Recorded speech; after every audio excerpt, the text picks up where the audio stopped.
Hello.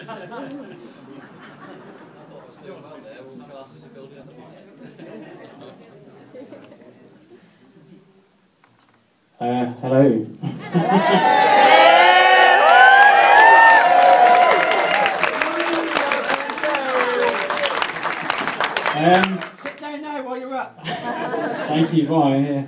First things first, I think you'll probably all agree that my wife looks absolutely amazing.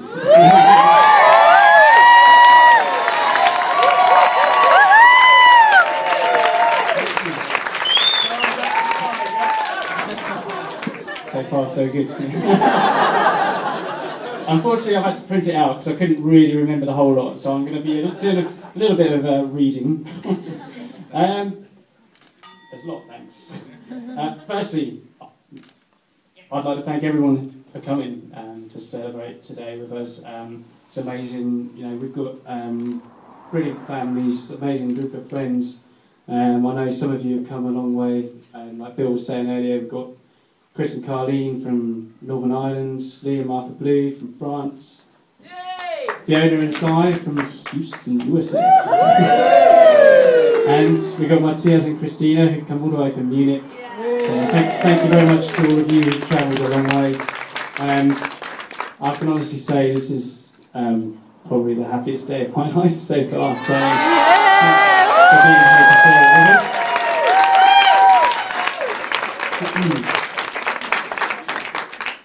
Don't know where I've got to now.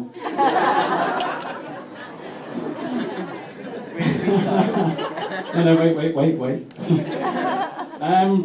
It's slightly strange sort of planning a wedding because it appears to take over your entire life, and I'm pretty sure it's also taken over other people's lives, such as Lauren's in particular, and Bill's and Kerry's. Your house has been full of booze for the last 6 months or so. Having said that, it's been thoroughly enjoyable. You know, we've done some things which we'd have never done if we hadn't got married, so it's been really good fun. I've got no idea what I'm going to do with my time when I get back from honeymoon, though. So, marathon training, apparently. Yeah. She'll find you something. Yeah, thanks for that. Anyway, I hope you have an amazing time today, but possibly don't get quite as drunk at my wedding as I've done at some of yours.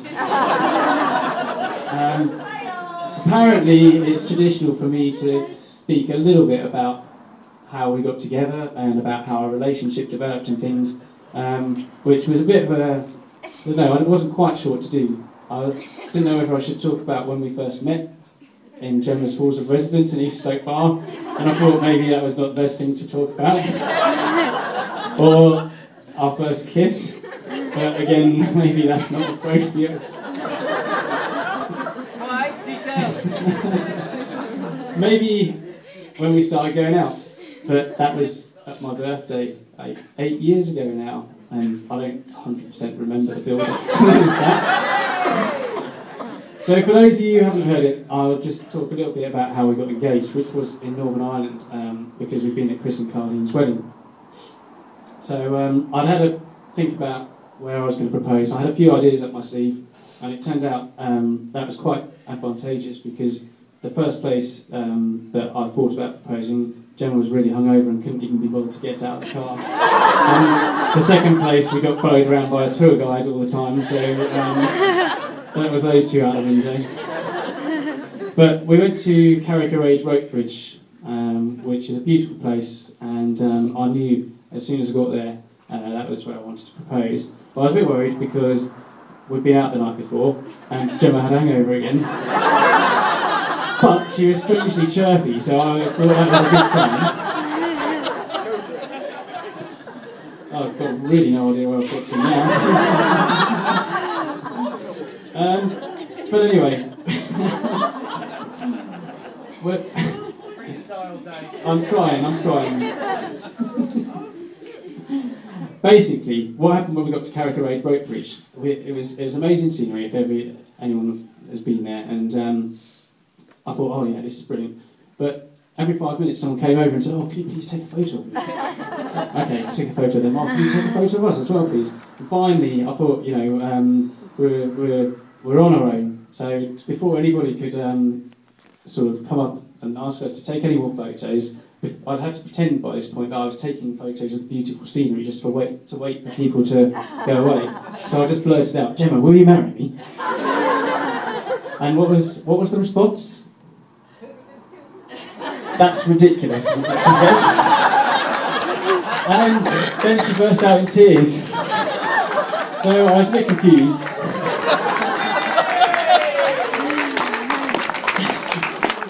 Luckily, she clarified that what she actually meant was yes.